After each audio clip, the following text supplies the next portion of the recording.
Ele era provavelmente o feiticeiro mais poderoso da atualidade. Eu queria rejeitar ele, botar ele de joelhos, derrubar o ápice do mundo Jujutsu e o clã Zenin, que me rejeitou.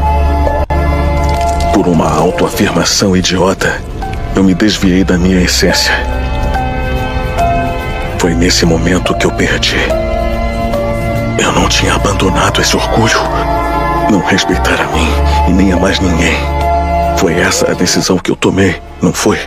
Alguns homens não são destruídos pelos outros, mas por si mesmos. Toji Fushiguro não perdeu para um inimigo, ele perdeu para o silêncio que carregava por dentro. Toji Fushiguro é o retrato cru da autodestruição disfarçada de liberdade. Um homem que acreditou que poderia transcender suas limitações rejeitando tudo, a família, a honra, os sentimentos, e apostando sua alma na força bruta. Ele não queria ser amado, queria ser temido. Porque, no fundo, quem já foi ferido demais teme a vulnerabilidade mais do que a própria morte. Toji nasceu sem energia amaldiçoada em um mundo onde ela definia o valor de um ser humano. Essa ausência o condenou ao desprezo, mas também o libertou das regras. O problema é que a liberdade, quando nasce da dor, vem contaminada pelo ódio. Ele transformou a rejeição em combustível, e o ódio em identidade. O caçador de feiticeiros não lutava por ideais, lutava para provar que não precisava de ninguém. Mas essa é a ilusão que consome muitos: confundir poder com valor, força com sentido. Toji acreditava que, ao se tornar invencível, o vazio se calaria, que bastava esmagar o mundo que o rejeitou para se sentir inteiro. Porém, quanto mais ele vencia, mais o silêncio dentro dele crescia. Ele vendeu sua alma não a um demônio, mas a própria dor. E essa transação é a mais perigosa de todas. Porque a dor cobra juros. Ela volta em forma de arrependimento, em forma de memória, em forma de olhar perdido no nada. No fundo,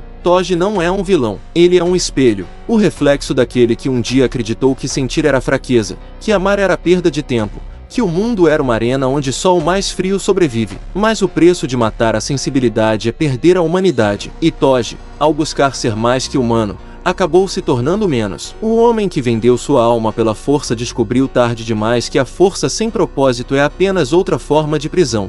Ser inquebrável parece um elogio, mas em Toji Fushiguro, é uma maldição disfarçada de virtude. Ele era o homem que não sentia medo, que enfrentava maldições de igual para igual, que derrubava feiticeiros que se achavam deuses. Mas a verdade é que Toji não era mais humano, e nem totalmente monstro. Ele habitava o abismo entre os dois. A ausência de energia amaldiçoada o transformou em uma anomalia viva, o corpo de um homem, mas o vazio espiritual de uma criatura que perdeu o direito de pertencer. Toji é o que acontece quando alguém tenta apagar toda a dor e, no processo, apaga também o que o torna humano. Ele dominou o corpo, mas perdeu a alma. A precisão dos seus movimentos, a calma durante a batalha, a frieza diante da morte, tudo isso era o reflexo de um homem que já havia morrido por dentro. E esse é o paradoxo trágico.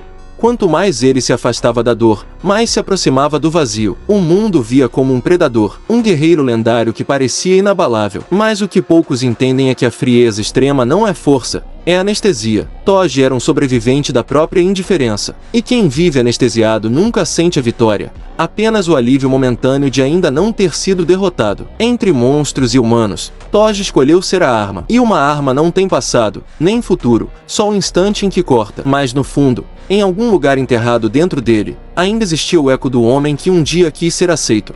Talvez o maior tormento de Toji Fushiguro não tenha vindo das batalhas, mas daquilo que ele escolheu abandonar. Megumi, um nome que carrega o significado de bênção, ironicamente dado por um homem que via o mundo como maldição. Toji nunca foi um pai no sentido tradicional. Ele não ensinou, não guiou, não protegeu, mas em algum canto da alma partida dele, havia um reconhecimento silencioso. O filho era tudo que ele jamais conseguiu ser. Quando Toji vendeu Megumi ao clã Zen, ele acreditou estar apenas jogando mais uma partida no tabuleiro do destino. Frio, calculado, impenetrável. Mas o que ele realmente fez foi amputar a última parte de si que ainda era humana. Aquela escolha foi a sua verdadeira morte. A morte emocional. A ruptura definitiva com qualquer forma de redenção. O arrependimento de Toji não aparece em lágrimas, aparece em silêncio. Na forma como ele evita o olhar do passado. Na forma como ele enfrenta o futuro com uma expressão vazia. Ele não pediu perdão, mas seu corpo, suas ações, Sua destruição final foram um grito mudo de culpa. Quando o reencontro entre pai e filho finalmente acontece, Toji não se apresenta como pai. Ele se reconhece como obstáculo, como sombra que precisa ser derrotada para que o filho avance. E essa é uma das cenas mais dolorosas de Jujutsu Kaisen. O momento em que o amor e o arrependimento se tornam uma única coisa. Ele percebe que Megumi é o reflexo de um caminho que ele mesmo destruiu, e que a única forma de amar o filho é morrer sem o contaminar. Toji nunca foi perdoado, e talvez nunca quisesse ser, porque o perdão exigiria algo que ele já não possuía, a coragem de sentir. O máximo de amor que ele pôde demonstrar foi desaparecer. Sua morte não é apenas o fim de um assassino, é o sacrifício inconsciente de um pai que, por um instante, lembrou o que é ser humano. No olhar final de Toji há algo que transcende o ego e o orgulho, a aceitação do próprio fracasso, o reconhecimento de que o arrependimento, por mais tarde que venha, ainda é uma forma de amor. A morte de Toji Fushiguro não é o clímax de uma tragédia, é o alívio de uma alma cansada. Porque morrer é simples quando comparado ao peso de continuar vivo carregando o que foi perdido. A verdadeira dor de Toji nunca foi física, foi existencial. Perceber que nenhum golpe, nenhuma vitória e nenhuma quantia de sangue derramado poderiam silenciar o arrependimento. Ele passou a vida fugindo de si mesmo, como muitos fazem, fugindo da memória, da responsabilidade, do amor. E, no fim, percebeu que a batalha que sempre quis vencer era impossível. Ninguém derrota o próprio passado. O máximo que se pode fazer é aceitá-lo e transformar o fardo em aprendizado, mas Toji nunca teve tempo, ou talvez coragem, para isso. A frase "morrer é fácil" não é romantização da morte, mas um espelho do desespero humano. Viver com culpa exige mais força do que empunhar qualquer espada. É enfrentar o reflexo no espelho e admitir: eu destruí o que mais amava. Essa é a verdadeira luta. E Toji, em seus últimos instantes, a travou em silêncio. Quando ele escolhe morrer pelas próprias mãos diante de Megumi,